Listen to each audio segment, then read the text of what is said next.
Welcome back students, this is Pradeep Nayak and you are watching my YouTube channel जहां पर मैं videos upload करता हूं related to basic concept of physics, chemistry and mathematics for all the classes. तो dear students, if you are preparing for any competitive exam then this channel is very very helpful for you. तो इस channel को subscribe कीजिए, bell icon को press करना ना भूलें ताकि टाइम टाइम पर आपको नोटिफिकेशन मिल जाए जब भी मैं वीडियो अपलोड करूँगा। तो डियर स्टूडेंट्स, आज मैं शुरू कर रहा हूँ प्लस टू फिजिक्स में फर्स्ट यूनिट का फर्स्ट चैप्टर है इलेक्ट्रोस्टैटिक। सबसे पहले तो मैं आपको इलेक्ट्रोस्टैटिक के कुछ बेसिक कंसेप्ट्स बताऊंगा, उसके बाद हम इलेक्ट्रोस्टैटिक जो चैप्टर है उसको शुरू करेंगे। तो डियर स्टूडेंट, जैसा कि आपको पता है everything that we see around is matter. वो सारा क्या है? मैटर है। कोई भी चीज़ आप देख रहे हो, किसी भी चीज़ को आप टच कर रहे हो, वो मैटर का एक हिस्सा है। एंड जैसे कि आपने लोअर क्लासेस में पढ़ा होगा, matter is made up of small tiny particles, जिसका नाम एटम है। ठीक है, तो जैसा आपको पता है कि एटम, हर चीज़ अगर एटम से बनी है it means everything contain charge. हर चीज़ में चार्ज होगा। ठीक है, क्यों? चार्ज किसकी वजह से होता है? किसी भी बॉडी में जो चार्ज होता है that is because of electron and proton. इसका मतलब क्या हुआ? अगर एटम में इलेक्ट्रॉन एंड प्रोटॉन है और हर चीज़ यानी ये पूरा जो मैटर है ये एटम से बना है, it means everything which is matter contain charge, positive and negative charge. Clear? तो जो इलेक्ट्रोस्टैटिक है वहां पर हम चार्जेस के बारे में ही पढ़ेंगे। इलेक्ट्रोस्टैटिक एक्चुअल में होता क्या है?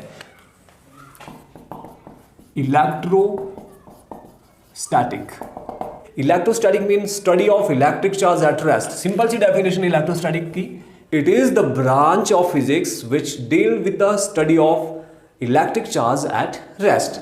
एंड नाउ नेक्स्ट इज किसकी स्टडी? इलेक्ट्रिक चार्ज की। लेकिन ये इलेक्ट्रिक चार्ज होता क्या है? व्हाट इज इलेक्ट्रिक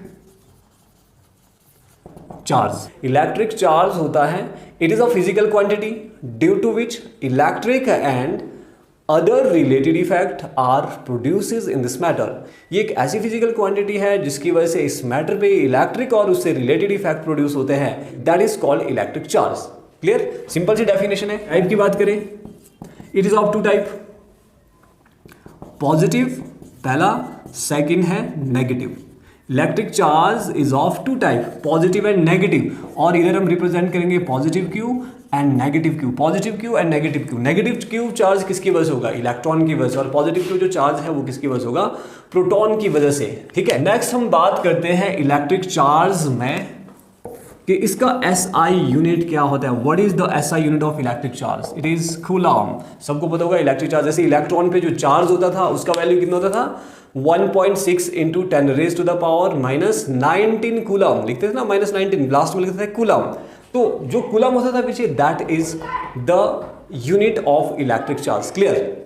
नाउ इसकी कुछ प्रॉपर्टी है इलेक्ट्रिक चार्ज की।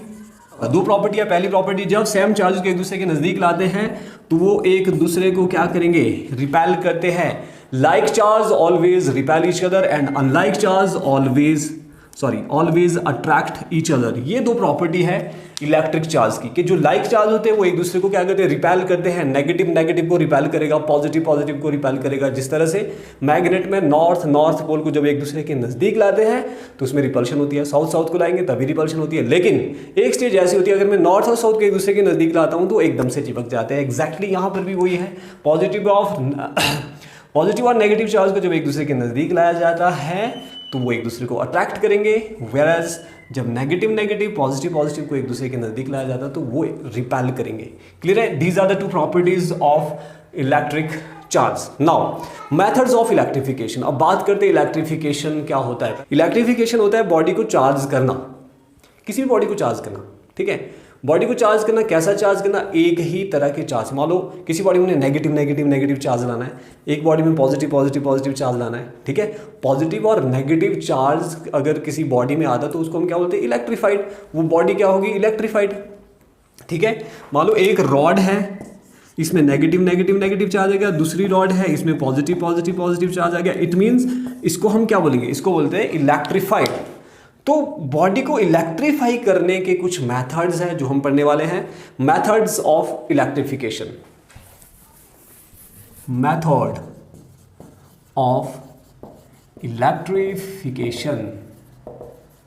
अब बात करते हैं what are the methods of electrification. Electrification मैंने आपको बता दिया, इलेक्ट्रिफिकेशन होता क्या है। अब इलेक्ट्रीफाई, बॉडी को इलेक्ट्रीफाई करने के कौन कौन से मेथड है, लेट्स सी। पहला मेथड में ले रहा हूं फ्रिक्शनल इलेक्ट्रिफिकेशन। पहला मेथड है फ्रिक्शनल इलेक्ट्रिफिकेशन।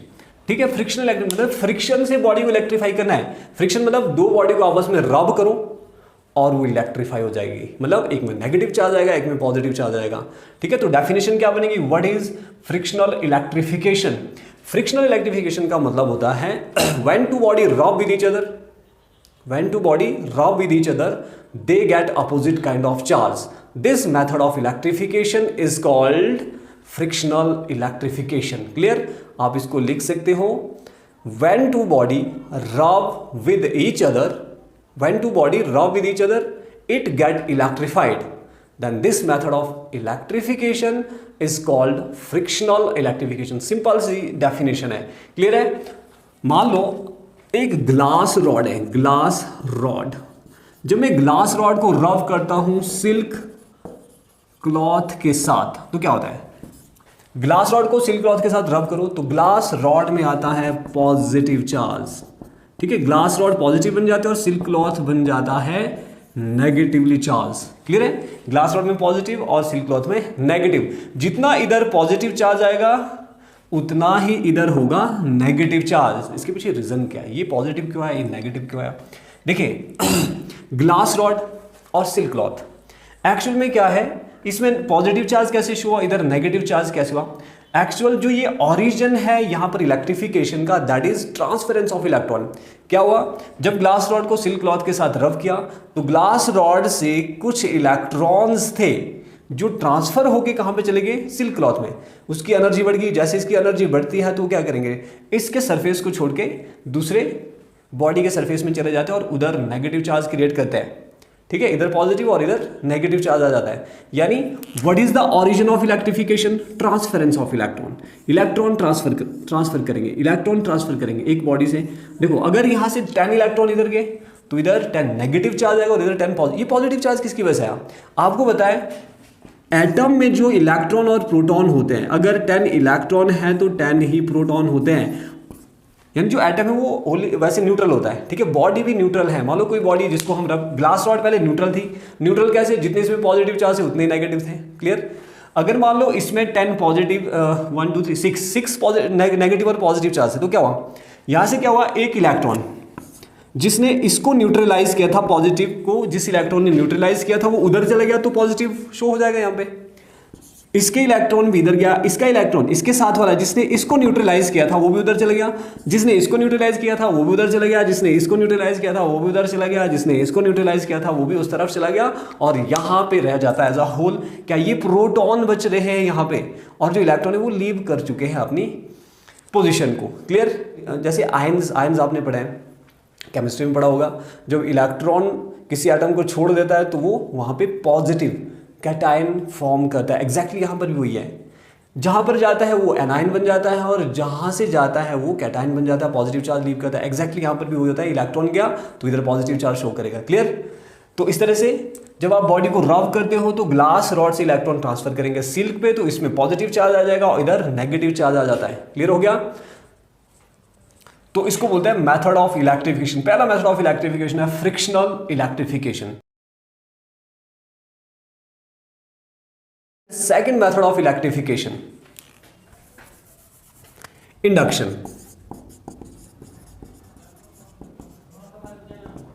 इंडक्शन क्या था, it is an indirect method of electrification. Indirect method कैसा है इलेक्ट्रिफिकेशन का, एक अनचार्ज बॉडी के नजदीक में क्या करता हूं, एक नेगेटिवली चार्ज रॉड ले लेता हूं। ये पहला स्टेप है। ठीक है, इसके नजदीक लिया, इसके साथ टच नहीं किया, ये मैंने इसके नजदीक लिया, ये न्यूट्रल बॉडी थी। सेकंड स्टेप में क्या हुआ, ठीक है, तो इसमें जब ये न्यूट्रल थी, जैसे नेगेटिव चार्ज मैंने इसके नजदीक लिया तो इसके फेस में opposite kind of charge induce हो जाएगा। कैसे, नेगेटिव, इसमें नेगेटिव और पॉजिटिव दोनों चार्जेस हैं। ठीक है, इसमें जो नेगेटिव चार्ज था वो इस नेगेटिवली चार्ज रॉड की वजह से क्या होगा, रिपेल करेगा और इस फेस में चला जाएगा और पॉजिटिव चार्ज अट्रैक्ट हो जाएगा। ठीक है, वो इस फेस में आ जाएगा। अगले स्टेप में हमने क्या करना है,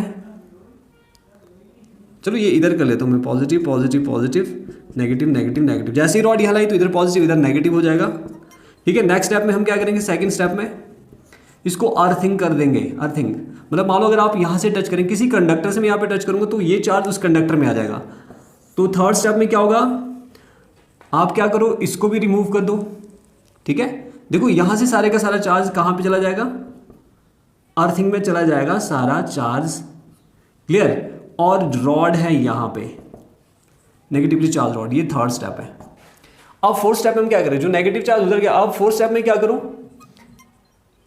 यहां से ये रॉड को रिमूव कर दो। रॉड को जैसे आप रिमूव करेंगे, जो ये चार्ज है ये पूरी बॉडी में फैल जाएगा। अब ये स्पेस में नहीं रहेगा, ये पूरी बॉडी में फैल जाएगा। इस तरह से हम क्या कर सकते हैं, किसी बॉडी को चार्ज कर सकते हैं by using the method of induction. What is induction? It is an indirect method of electrification where direct contact of the body is not needed and this method is known as induction। यहाँ पे क्या किया जाता है, एक uncharged body के नज़दीक एक चार्ज बॉडी ली जाती है। ठीक है, तो जिसकी वजह से उसमें opposite kind of charge induce हो जाएंगे। लेकिन अपोजिट फेस में हम क्या करेंगे, क्या होगा, हम अर्थिंग कर देंगे, वहाँ से जो चार्ज है सारे का सारा उसमें चला जाएगा और बाकी बचा पॉजिटिव या फिर नेगेटिव चार्ज। जो पॉजिटिव चार्ज बच रहा है, अब हम क्या करेंगे, ये रॉड यहाँ से रिमूव कर देंगे। जैसे रिमूव करेंगे तो जो ये पॉजिटिव चार्ज था ये पूरी बॉडी में फैल जाएगा और बॉडी चार्ज्ड हो जाएगी and this is called induction. Clear. तो इस तरह से हम बॉडी को चार्ज कर सकते हैं by using induction. Quantisation of electric charge. Electric charge का क्वांटाइजेशन होता क्या है, what is quantisation of electric charge and what is the cause of quantisation of electric charge. बड़ा सिंपल सा टॉपिक है क्वांटाइजेशन ऑफ इलेक्ट्रिक चार्ज। किसी भी body में जो चार्ज होगा that is always equal to integral multiple of charge होना है इलेक्ट्रॉन। सीधी सी बात है, जितने इलेक्ट्रॉन पे चार्ज होता है ना उसी का इंटीग्रल मल्टीपल चार्ज होगा किसी भी बॉडी में। अगर सभी बॉडी में चार्ज इलेक्ट्रॉन और प्रोटॉन की वजह से है तो इट मीन्स जो चार्ज होगा उस बॉडी में वो हमेशा जितना इलेक्ट्रॉन पे चार्ज है या फिर जितना प्रोटॉन पे चार्ज है उसी का ही इंटीग्रल मल्टीपल होगा। मान लो अगर 2 चार्ज है तो कितना चार्ज होगा बॉडी में, 2 into 1.6 into 10 raise to the power -19 coulomb. जितना एक इलेक्ट्रॉन पे चार्ज होगा उसी का ही मल्टीपल होगा। ठीक है, वो 1 से भी मल्टीप्लाई हो सकता है, 2 से भी मल्टीप्लाई हो सकता है, 3 से भी, 4 से भी, 5 से भी, लेकिन इंटीजर्स होंगे ये। इट में भी नेगेटिव एंड पॉजिटिव, क्योंकि चार्ज नेगेटिव भी हो सकता है पॉजिटिव भी हो सकता है। ठीक है, इसलिए जो क्वांटाइजेशन ऑफ इलेक्ट्रिक चार्ज उसमें जो Q है that is always equal two plus minus NE। जितना इलेक्ट्रॉन पे चार्ज होता है उसका ही इंटीग्रल मल्टीपल होगा। N can be 0, 1, 2, 3, 4, 5। ठीक है, ये इंटीजर है। क्लियर। तो N की वैल्यू ये हो सकती है, किसी भी बॉडी में जो चार्ज होगा वो ऐसा होगा। क्लियर। तो इसका कॉज क्या है, what is the cause of quantisation of electric charge.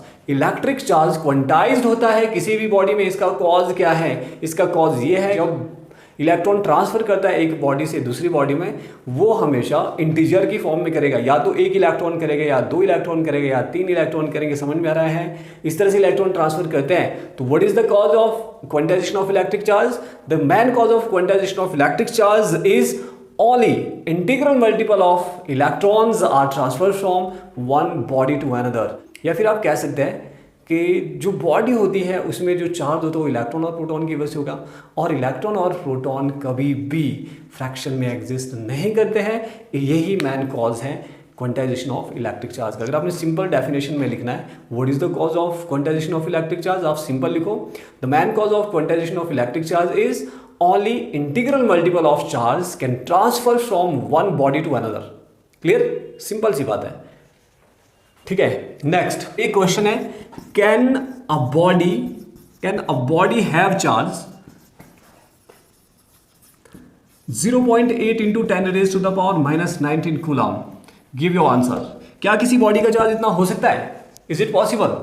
देखिए, किसी इलेक्ट्रॉन पे जो चार्ज होता है, इलेक्ट्रॉन पे चार्ज होता है 1.6 into 10 raise to the power -19 coulomb. अब किसी भी बॉडी में जो चार्ज होगा वो इसी का इंटीग्रल मल्टीपल होगा, या 1 से मल्टीप्लाई, 2 से, 3 से, 4 से करो इस रूल के अकॉर्डिंगली। ठीक है, चार्ज बॉडी में यही हो सकता है। तो क्वेश्चन ये बता रहा है कि क्या ये भी पॉसिबल है, 0.8 into 10 raise to the power -19 coulomb, क्या ये हो सकता है। तो इसका आंसर होगा नो। देखो, जो ये चार्ज है ये इस चार्ज का हाफ है, इसको मैं अगर काटता हूं तो 0.8 आता है। 0.8 into 10 raise to the power -19 coulomb.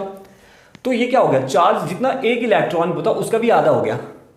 Charge fraction में एग्जिस्ट करता ही नहीं है according to quantization of electric charge. Charge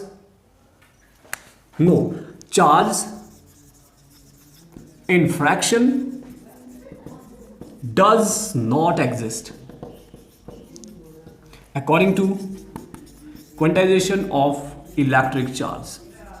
जो इलेक्ट्रिक चार्ज का क्वांटाइजेशन रूल है, क्वांटाइजेशन ऑफ इलेक्ट्रिक चार्ज का जो क्वांटाइजेशन रूल है उसके accordingly charge in fraction exist ही नहीं करेगा, तो इतना चार्ज तो पॉसिबल ही नहीं है। क्लियर? तो ये कंसेप्ट है क्वांटाइजेशन ऑफ इलेक्ट्रिक चार्ज का। Now next topic is Coulomb's law in electrostatics. State and prove Coulomb's law in electrostatics. Coulomb's law in electrostatic बहुत इंपॉर्टेंट टॉपिक है। What is Coulomb's law in electrostatic? Okay, coulomb law in electrostatic statement. देखो, coulomb law in electrostatic बताता है कि अगर मान लो आपके पास दो चार्ज है Q1 and Q2 separated by a distance R। अब जो ये दो चार्जेस है इट में भी बोथ पॉजिटिव हो सकते हैं, दोनों नेगेटिव हो सकते हैं, या फिर एक पॉजिटिव एक नेगेटिव, ये कुछ भी हो सकता है। ठीक है, ये जो चार्जेस है ये कुछ भी हो सकते हैं। इनके बीच जो फोर्स लगेगी that force is directly proportional to product of charges and inversely proportional to square of the distance between them. और जो ये चार्ज है ये किसी मीडियम में भी हो सकते हैं या फिर ये वैक्यूम में भी हो सकता है। ठीक है, तो जो ये फोर्स लगती है इन चार्जेस के बीच, this force can be attractive and this force can be repulsive. Therefore this force is known as force of interaction. तो जब स्टेटमेंट करेंगे हम कूलम्स लॉ की, वो क्या बताता है? According to Coulomb's law, according to this law, the force of interaction between any two charges separated by certain distance is directly proportional to product of charges and inversely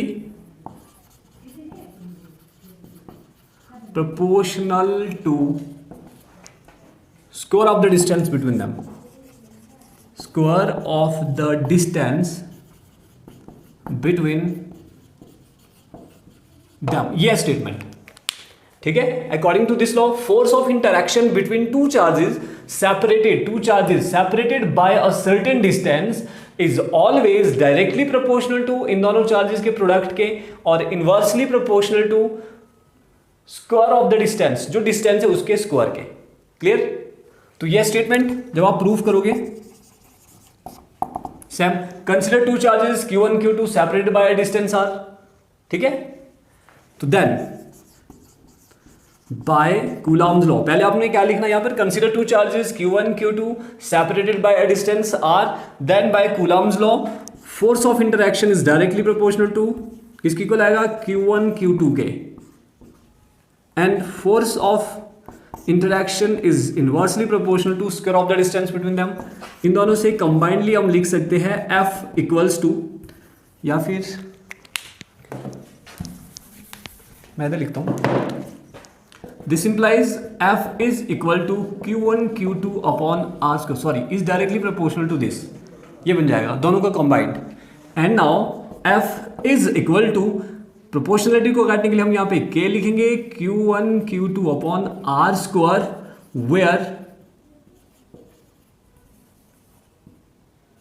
where K is constant of proportionality and it is called electrostatic constant, electrostatic or Coulomb's constant। इसको Coulomb's constant भी कहा जाता है। ठीक है, electrostatic constant या फिर coulomb's constant, and its value depends on SI system, sorry its value depends on system of unit. तो its value depends on system of unit, आप ऐसा लिख सकते हैं। तो इसकी वैल्यू सिस्टम ऑफ यूनिट के ऊपर डिपेंड करती है। तो in SI K will be equals to 1/4 pi epsilon naught epsilon r, ये होता है। ठीक है, बट इन फ्री स्पेस, अगर चार्जेस फ्री स्पेस में तो जो एब्सोल्यूट जो एप्सिलॉन आर इसकी वैल्यू 1 होती है। ये होता है relative permittivity of free space.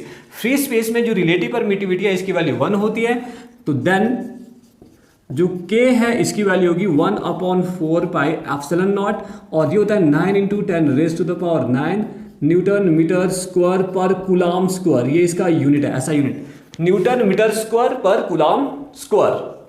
ठीक है, ये k की वैल्यू। अब इस k की वैल्यू को कहां बनना है, इक्वेशन 1 में। मैं ये स्टेटमेंट मिटा देता हूं।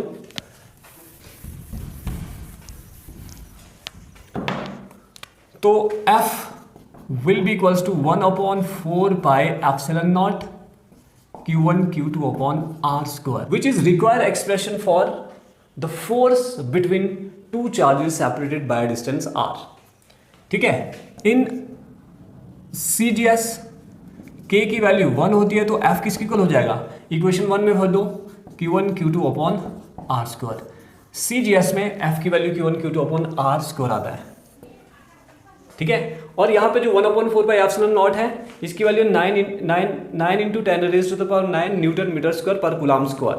ठीक है, ये वैल्यू आपको याद रखना है। और हियर जो एप्सिलॉन नॉट है it is called absolute permittivity of free space and its value is 8.854 × 10⁻⁻12।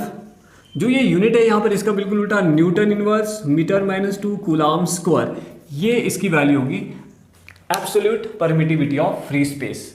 अगर चार्ज फ्री स्पेस में रखा तो ये वहां पर जो एब्सोल्यूट परमिटिविटी है, जो एप्सिलॉन नॉट है, इसकी वैल्यू होती है 8.854 × 10⁻⁻12 newton inverse metre and coulomb square.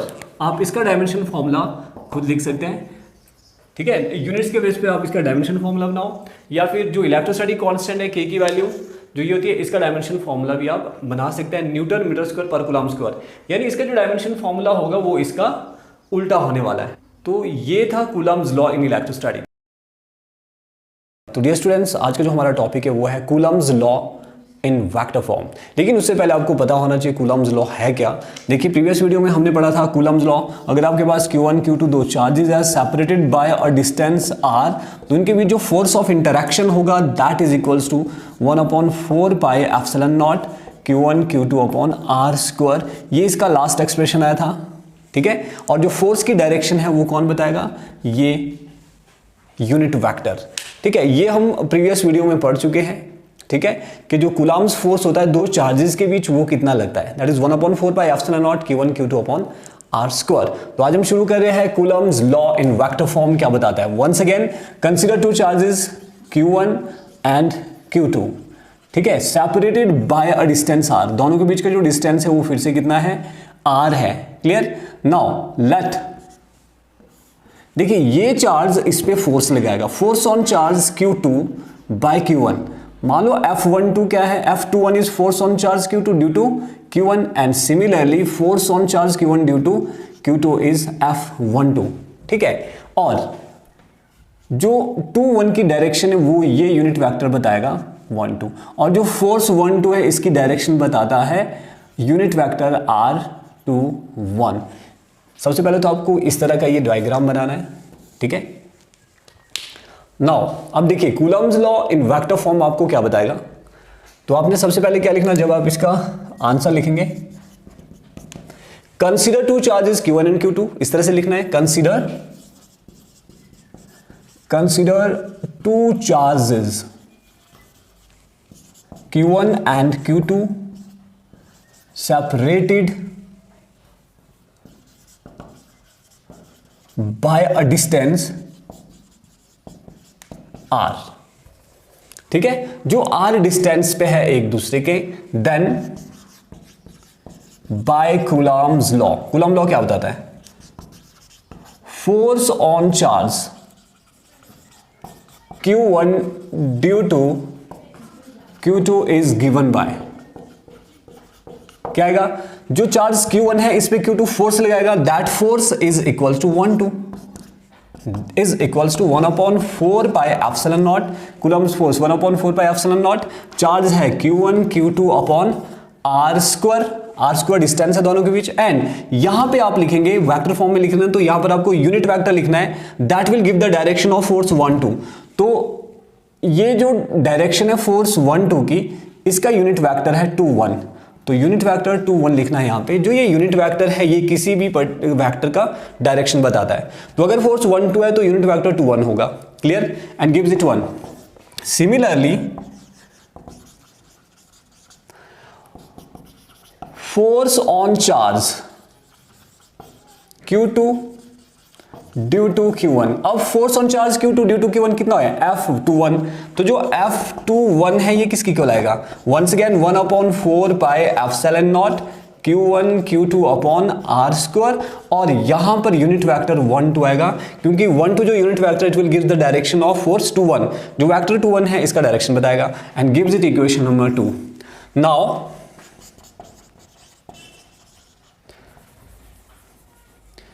Since, या देखिए जो r1 जो यूनिट वेक्टर ये एक दूसरे के इक्वल एंड अपोजिट है। सिंस r12 जो यूनिट वेक्टर है it is equal to r21, लेकिन अपोजिट डायरेक्शन, इसलिए मैंने इसको नेगेटिव लगा लिया। ये एक दूसरे के अपोजिट डायरेक्शन में यूनिट वेक्टर हमेशा इक्वल होते हैं, लेकिन इनका जो डायरेक्शन है इस केस में ये अपोजिट है। ठीक है, गिव्स इट इक्वेशन नंबर 3। अब जो ये वैल्यू है इसको हमने कहां पर पुट करना है? इक्वेशन नंबर 2 में। इक्वेशन 2 में पुट करो तो force on charge 2 due to 1 is given by 1/4 pi epsilon naught Q1 Q2 upon r², और जो ये वैल्यू है यहां पे इसकी जगह मैं ये वैल्यू भर दूंगा माइनस का r21। तो माइनस का r21 आप यहां पे भर दोगे, माइनस का r21 कैप, क्योंकि जो 1 2 है ये किसकी इक्वल है? माइनस का r21 की इक्वल। अब यहां से माइनस आप आगे ले लो, माइनस आ गया 1/4 pi epsilon naught Q1 Q2 upon r² into r21 cap F21।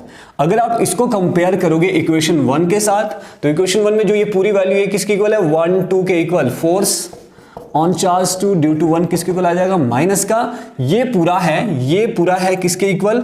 1 2 के equal. Force on charge 1 2 which is Coulomb's law in vector form, and it states that the force between charges is always equal and opposite, है ना? Therefore it states that force between charges are equal and opposite।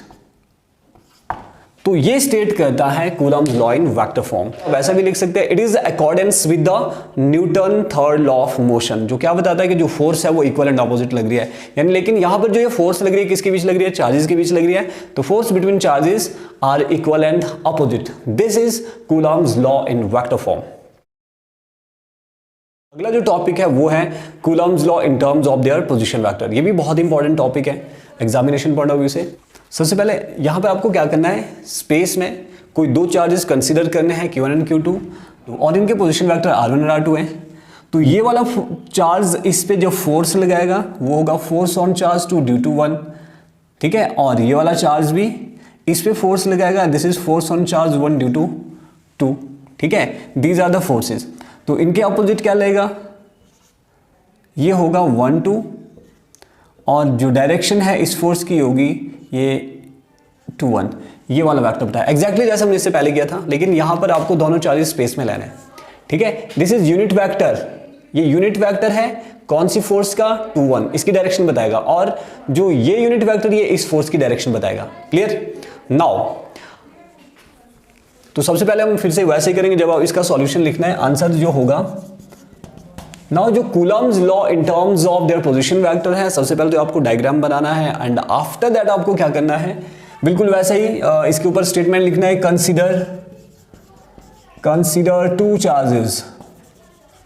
Charges Q1 and Q2 in space. कहां पर? Space में। Let R1 and R2 be their position vector. उनका position vector क्या है? R1 and R2, ठीक है। Then according to Coulomb's law, force on charge Q1 due to Q2, force on charge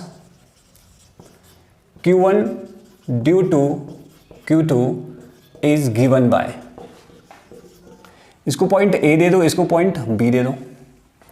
it is F12 किसकी को लाएगा 1/4 pi epsilon naught Q1 Q2 upon देखिए अभी फोर्स यहां से इस तरफ लग रहा है तो ये क्या होगा BA, जो डिस्टेंस है दैट इज BA का स्क्वायर इंटू यहां पर यूनिट वेक्टर होगा, यूनिट वेक्टर इज 1 2 है तो 2 1, फोर्स 1 2 का जो डायरेक्शन है वो आपको बताएगा unit vector 2 1, okay, and gives it 1।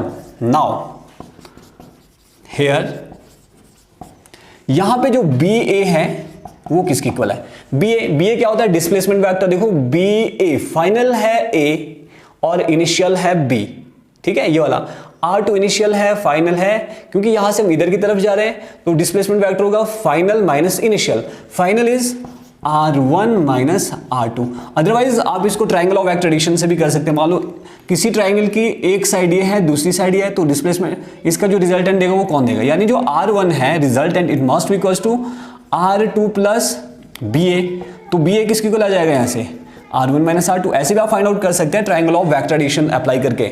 अगर ये और ये दो साइड रिप्रेजेंट करती है किसी ट्राइंगल के तो इनका रिजल्टेंट देगा R1 थर्ड साइड, तो R1 किसकी को होगा ये वाली साइड प्लस ये वाली साइड, तो BA की वैल्यू निकालो ये निकल जाएगा, ठीक है, BA equals to this. And similarly also जो R21 है कैप, ये क्या होता है यूनिट वेक्टर होता है vector divide by its magnitude.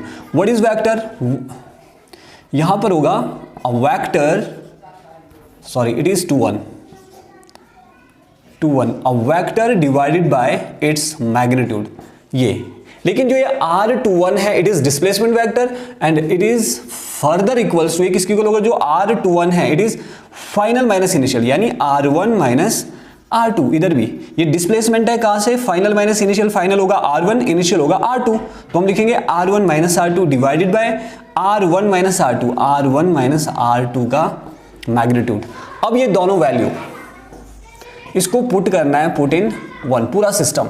जब यहां पे पुट करेंगे तो then F12 will be equals to 1/4 pi epsilon naught Q1 Q2 upon BA की वैल्यू भरो, BA की value is R1 minus R2 का square into what is it the value of this unit vector, इसकी value है R1 minus R2 divided by R1 minus R2। And now जब आप इसको rearrange करके लिखेंगे then F12 will be equals to 1/4 pi epsilon naught Q1 Q2 upon R1 minus R2 का whole cube आ जाएगा, क्योंकि यहां पर है एक R1 माइनस R2 यहां है, दो यहां पर है तो क्या बन जाएगा R1 माइनस R2 का होल क्यूब और ऊपर आ जाएगा R1 माइनस R2 वेक्टर, ठीक है, और इसको दे दो आप equation number 2, okay. Similarly which is Coulomb's force on charge Q1 due to Q2 in terms of position vector. Similarly force on charge Q2 due to Q1 is given by क्या आएगा F21 will be equals to 1/4 pi epsilon naught Q1 Q2 upon, यहां पर था अभी क्या है 1 2, अगर 1 2 था तो R1 माइनस R2 आया था, सिमिलरली अगर 2 1 है तो यहां पे क्या आएगा एग्जैक्टली यहां से आप क्या करना R2 इस तरफ R1 इस तरफ, तो R2 माइनस R1 का होल क्यूब आ जाएगा एंड R2 माइनस R1, ये बन गई equation number 3, okay. Now equation 1 2 and 3 are the which is Coulomb's law in term of their position vector, या फिर which is Coulomb's force in terms of their position vector, और इसी को ही हम बोलते हैं Coulomb's law in terms of their position vector। Okay students, I hope जो ये कंसेप्ट है Coulomb's law in terms of their position vector and Coulomb's law in vector form, दोनों कंसेप्ट आपको क्लियर हो गए होंगे। Dear student, let us take a quick review of this chapter. तो हमने सबसे पहले पढ़ा था इलेक्ट्रोस्टैटिक होता क्या है। इलेक्ट्रोस्टैटिक होता क्या है, study of electric charge at rest, जब चार्जेस रेस्ट में होता है उसकी स्टडी को हम इलेक्ट्रोस्टैटिक कहते हैं, ओके। और सेकंड टॉपिक था इलेक्ट्रिक चार्ज। इलेक्ट्रिक चार्ज होता क्या है? ठीक है, इलेक्ट्रिक चार्ज होता है एक ऐसी फिजिकल क्वांटिटी जिसकी वजह से इस मैटर पे इलेक्ट्रिक और उससे रिलेटेड इफेक्ट प्रोड्यूस होते हैं। जो ये कंसेप्ट है आप प्रीवियस वीडियो में देख सकते हैं, वहां पर मैंने बहुत डीपली पढ़ाया है, आप उसको अच्छी तरह से वहां से समझ सकते हैं। टिजाइटा पे जाकर वो वीडियोस देख सकते हैं।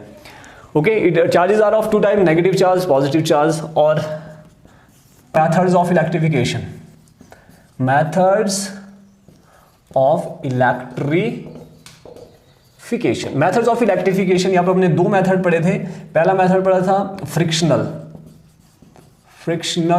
इलेक्ट्रिफिकेशन और दूसरा मेथड पढ़ा था इंडक्शन। हमने सिर्फ दो ही मेथड पढ़े हैं, फ्रिक्शनल इलेक्ट्रिफिकेशन और इंडक्शन। फ्रिक्शनल इलेक्ट्रिफिकेशन में क्या होता था, जब एक बॉडी को दूसरी बॉडी के साथ रब किया जाता है, तो उसमें opposite kind of charge produce हो जाते हैं। That method is known as frictional electrification. Okay, next जो मेथड था वो था इंडक्शन। इंडक्शन में क्या होता था, it is an indirect method of electrification जहां पर direct contact of the body is not needed. यहां पे क्या किया जाता था, एक अनचार्ज्ड बॉडी के नजदीक एक नेगेटिवली चार्ज या फिर पॉजिटिवली चार्ज रॉड ली जाती थी, जिसकी वजह से उसमें opposite kind of charge induce हो जाते थे। एक तरफ के चार्ज को अर्थिंग से बाहर निकाल दिया जाता था और रॉड को रिमूव किया जाता था, तो जो एक्स्ट्रा चार्ज उसमें बचा था वो पूरी बॉडी में फैल जाता था और body opposite kind of charge electrify हो जाती थी। ठीक है, ये था मेथड्स ऑफ इंडक्शन। ओके, सबसे पहले जो इन दोनों मेथड से रिलेटेड क्वेश्चन था, question number 1, when a glass rod rub with silk cloth, which kind of charge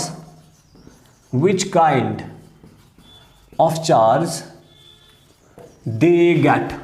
तुम्हें किस तरह का चार्ज, कौन सा चार्ज आता था, ये पहला क्वेश्चन बनता है यहां पर फ्रिक्शनल इलेक्ट्रिफिकेशन से रिलेटेड। जब आप ग्लास रॉड को सिल्क क्लॉथ के साथ रब करते हैं तो ग्लास रॉड में कैसा चार्ज आता है और सिल्क क्लॉथ में कैसा चार्ज आता है? Glass rod get positively charge, ये है इसका आंसर। ग्लास रॉड में पॉजिटिव चार्ज आता है और सिल्क क्लॉथ में नेगेटिव चार्ज आ जाता है। ठीक है, तो आपने कैसे लिखना, when a glass rod rub with silk cloth, glass rod will get positive charge and silk cloth will get negative charge, क्योंकि ग्लास रॉड से इलेक्ट्रॉन ट्रांसफर करके कहां चले जाते हैं, सिल्क क्लॉथ में, इसलिए वहां पे नेगेटिव चार्ज प्रोड्यूस हो जाएगा और जहां से इलेक्ट्रॉन गए वहां पे पॉजिटिव चार्ज शो करेगा। और एक क्वेश्चन इस तरह से बनता है कि when a glass rod rub with silk cloth and acquiring charge,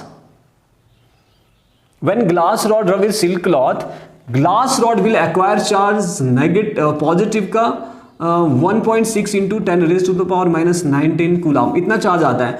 तो सिल्क क्लॉथ में कितना चार्ज आएगा? इसी तरह से आता है क्वेश्चन कि जब ग्लास रॉड को सिल्क क्लॉथ के साथ रब किया जाता है, ग्लास रॉड में इतना चार्ज आता है, तो सिल्क क्लॉथ में कितना चार्ज आएगा? देखो, अगर यहाँ पे पॉजिटिव का 1.6 इंटू 10⁻⁻⁹ कूलम इतना चार्ज आ रहा है, तो वहां पर एग्जैक्टली सेम, क्योंकि जितने इलेक्ट्रॉन यहां से उधर गए होंगे उतना ही पॉजिटिव चार्ज लीव किया होगा यहाँ पे। ठीक है, तो इसका मतलब अगर यहाँ पर एक पॉजिटिव चार्ज लीव किया गया, एक इलेक्ट्रॉन का चार्ज है, तो उधर भी क्या होगा, एक इलेक्ट्रॉन शिफ्ट होगा।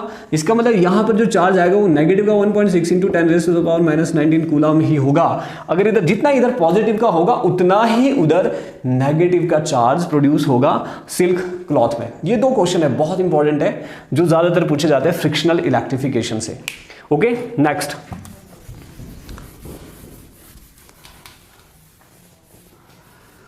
अगला जो टॉपिक है वो हमने पढ़ा था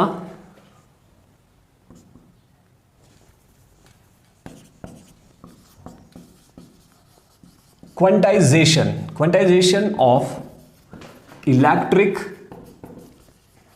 चार्ज एंड कॉज।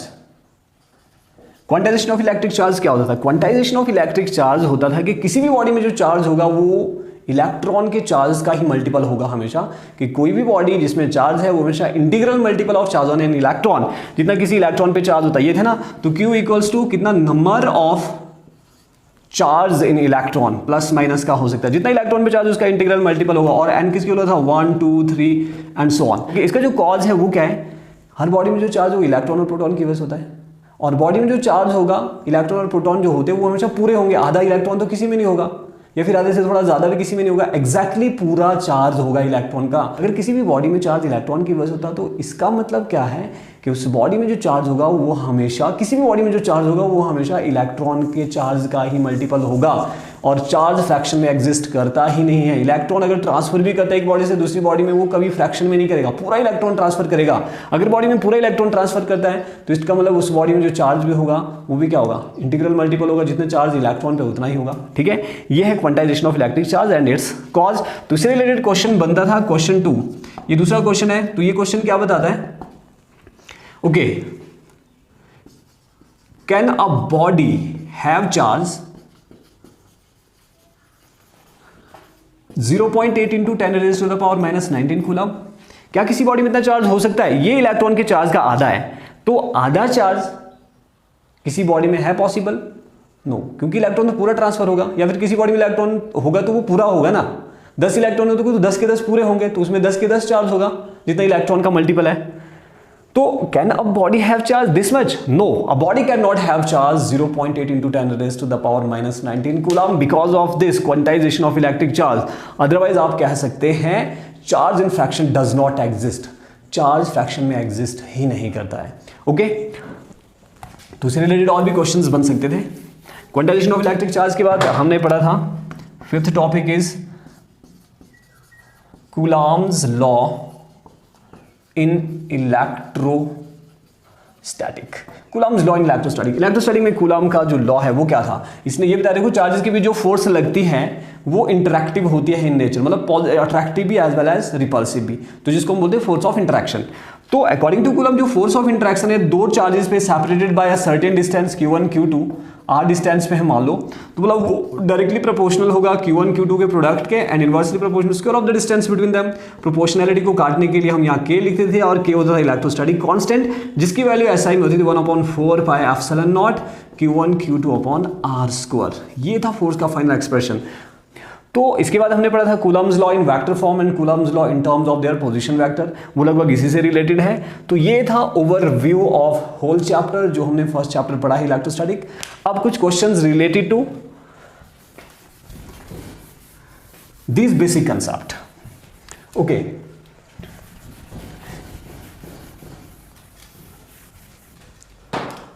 तो question number 3, how many electronic charge a coulomb of 1 coulomb of charge have। ये बहुत इंपॉर्टेंट क्वेश्चन है। How many electronic charge 1 coulomb of charge have, एक कूलम चार्ज में कितने इलेक्ट्रॉन्स होते हैं, लेट्स सी। तो इसका जो आंसर है वो बहुत ही सिंपल है। सबसे पहले आपने क्या लिखना है, गिवन है चार्ज दिया आपको 1 कूलम है ना। चार्ज ऑन इलेक्ट्रॉन आपको पता है 1.6 into 10 raise to the power -19 coulomb होता है। We need to find an number of electrons. तो वी नो, क्या जानते हैं हम कि जो Q होता है वो n E के इक्वल होता है, Q का मैग्नीट्यूड, ठीक है। Then n will be equals to Q upon E। तो Q आपको दिया है, Q is 1 coulomb divided by 1.6 into 10 raise to the power -19 coulomb, coulomb से कूलम कैंसिल, ठीक है। इस तरह से करना है इसको। सबसे पहले Q दिया था 1 कूलम, इलेक्ट्रॉन पे इतना चार्ज होता है, नंबर ऑफ इलेक्ट्रॉन हमने फाइंड आउट करना है, तो नंबर ऑफ इलेक्ट्रॉन इस फॉर्मूला से फाइंड करेंगे। ओके, यहां से क्या करो, पॉइंट काटने के लिए मैं क्या करता हूं, ऊपर देखो, पॉइंट काटने के लिए मैं क्या करता हूं, ऊपर 10 लिख लेता हूं divide by 16 into 10 raise to the power -19 जो था ऊपर जाके प्लस हो जाएगा। अब 19 जीरो में से एक जीरो आगे ला लो, it will be 100 upon 16 into 10 raise to the power 18 रख लेना आपने इसको, ठीक है। एंड नाउ इसको काट दो, 4 4 जार 16, 4 25 जार 100। अब इसको जब आप डिवाइड करेंगे it will be 6.25 into 10 raise to the power 18 number of electrons, ठीक है। जब आप 25 को 6 से डिवाइड करोगे, 4 से डिवाइड करोगे, 4 6 जार 24, 1 बचेगा, पॉइंट लगाओ, 0 0 नीचे आया, फिर 2 से जाएगा, 4 2 जार 8, फिर 2 बचेगा, फिर 0 आएगा, 0 नीचे आया, तो 4 5 जार 20, ठीक है। तो 6.25 into 10 raise to the power 8 and this is very very important question. How many electronic charge are there in 1 coulomb of charge, एक कूलम चार्ज में कितने इलेक्ट्रॉन्स होते हैं। बड़ा सिंपल सा क्वेश्चन है। चार्ज ऑन इलेक्ट्रॉन इतना होता है, एक कूलम चार्ज आपको गिवन था, number of electron by using this formula आप इजीली फाइंड आउट कर सकते हैं। ओके, तो let's take one more example. Let us take final example related to Coulomb's law in electrostatic. Let us take final numerical related to Coulomb's law in electrostatic.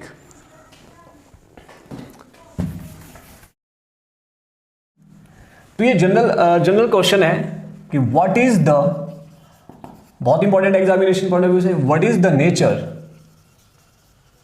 Nature of force. First condition है when Q1 Q2 का जो product है is greater than 0. Second, when two charges Q1 Q2 का जो product है वो less than 0. And third one is Q1 plus Q2 का जो सम है दैट इज इक्वल टू 0. तो ये तीन क्वेश्चंस आते हैं. What is the nature of force. Nature मतलब आपने ये बताना है कि फोर्स अट्रैक्टिव है या रिपल्सिव है जब दो चार्जेस का प्रोडक्ट 0. अब देखो चार्जेस का प्रोडक्ट 0 कब होगा, अगर एक चार्ज पॉजिटिव है, सॉरी चार्जेस का प्रोडक्ट ग्रेटर देन 0 कब होगा, अगर एक चार्ज पॉजिटिव है दूसरा चार्ज भी पॉजिटिव है. मान लो मैं एग्जांपल लेता हूं, माइनस का 3 प्लस का 3 मल्टीप्लाई प्लस का 4, 12 आएगा ना प्लस का, it is greater than 0. Second, minus का 3 मल्टीप्लाई बाय माइनस का 4 ले रहा हूं मैं, कितना आया माइनस माइनस प्लस का 12, इट इज ग्रेटर देन 0. ठीक है, अगर मैं एक माइनस का 3 और दूसरा प्लस का लेता हूं तो what will be the condition, it is minus का 12, इट इज लेस देन 0. तो देखो पहला क्वेश्चन, दो चार्जेस का प्रोडक्ट ग्रेटर देन 0 कब होगा, अगर दोनों चार्जेस का जो साइन है वो सेम हो, क्योंकि प्लस प्लस प्लस होता है, प्लस माइनस माइनस भी प्लस होता है. ग्रेटर देन 0 कब आएगा, जब सेम साइन हो. इसका मतलब product of two charges is always greater than 0 if both charge have same sign and the nature of force is repulsive. तो यहां पे जो नेचर ऑफ फोर्स है वो रिपल्सिव रहेगा. क्यों, क्योंकि यहां पर साइन सेम रहेगा तभी जाके प्रोडक्ट ग्रेटर देन 0 आएगा. Next, product is less than 0 कब होगा, प्रोडक्ट लेस देन 0 इस केस में होगा अगर एक पॉजिटिव साइन हो एक नेगेटिव साइन हो, मतलब एक चार्ज नेगेटिव हो एक चार्ज पॉजिटिव हो, आपस में प्रोडक्ट करे दैट विल बी नेगेटिव हो जाएगा. नेगेटिव के केस में क्या कंडीशन बनती है, प्लस और माइनस के बीच जो फोर्स होती है वो कौन सी होती है, attractive. Nature of force is attractive. And इसकी बात करें यहां पर क्या बताता है और इसका नेचर क्या है, दो चार्जेस का सम 0 कब हो सकता है, अगर एक 3 है दूसरा भी 3 है और बीच में माइनस है. मान लो एक माइनस का एक प्लस का है, आएगा ना प्लस माइनस, यानी एक चार्ज प्लस का होना चाहिए एक चार्ज माइनस का होना चाहिए और सेम भी आना चाहिए. Charges must be equal, charges must be equal and opposite. अगर चार्ज इक्वल है अपोजिट है, ठीक है, तभी जाके सम ऑफ टू चार्जेस 0 आता है. And nature of force is attractive होगी ना, क्योंकि अपोजिट चार्ज है तो नेचर कौन सा रहेगा यहाँ पे फोर्स का जो नेचर रहेगा दैट इज अट्रैक्टिव. जो ये क्वेश्चन है ये बहुत important examination point of view से, ये तीन क्वेश्चन अलग अलग से आते हैं. ठीक है, and now let us do few more examples.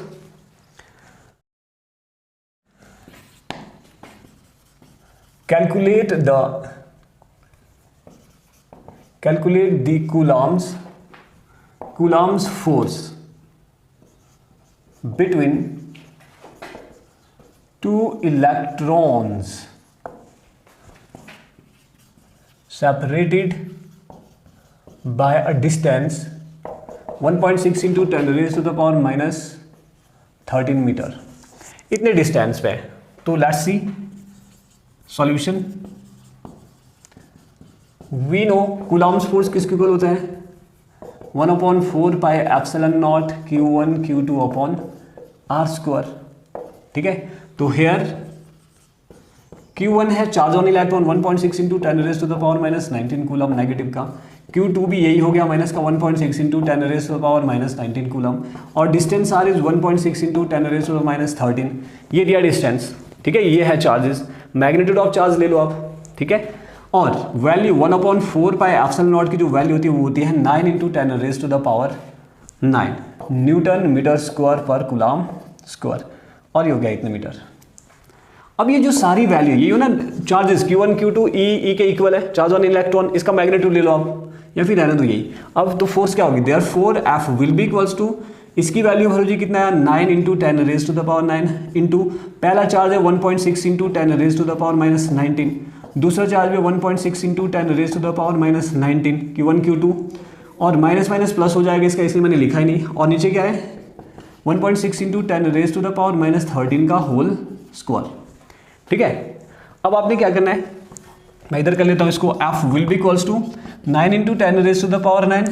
देखो यहाँ पर ये और ये कैंसिल हो जाएगा क्योंकि ये 1.6 का होल स्क्वायर है, तो 1.6 का भी होल स्क्वायर हो गया। अब ये 19 क्या बनेगा, into 10 raise to the power -19 plus का 38 हो जाएगा, डिवाइडेड बाय नीचे बच रहा है सिर्फ 10 raise to the power, multiply कर दो अंदर, इट इज 26। अब इसको लिख सकता हूँ 9 into 10 raise to the power 9 into 10 raise to the power -38 into 10 raise to the, जब ये ऊपर आ जाएगा तो प्लस का 26 हो जाएगा 10 की power. And now 9 into 10 raise to the power 9 -38 plus 36, जब आप इसको रीअरेंज करके सॉल्व करोगे तो सॉरी ये 26 है यहाँ पे, तो it is 35 minus 38, it is 10 raise to the power -3। ठीक है, तो इतना न्यूटन फोर्स लगेगा इन दो चार्जेस के बीच, इन दो इलेक्ट्रॉन्स के बीच, अगर ये इतने डिस्टेंस पे सेपरेटेड है। ठीक है, उसी तरह से इलेक्ट्रॉन और प्रोटॉन के बीच आ सकता है। Calculate the force between the electron and proton separated by this much distance, ये डिस्टेंस कुछ भी हो सकता है। अब देखो इलेक्ट्रॉन और प्रोटॉन में जो फोर्स होगी, इलेक्ट्रॉन का चार्ज इतना, प्रोटॉन का चार्ज पॉजिटिव ले लेना, बस यहाँ पर जो फोर्स आएगा नेगेटिव लगेगा सिर्फ इसके साथ। अगर मैग्नेटिव लगे एग्जैक्टली सेम फोर्स लगेगी। ठीक है, तो इसी तरह की वीडियोस के लिए, इसी तरह के कंसेप्ट्स के लिए keep watching this channel. Thank you very much, see you in the next video.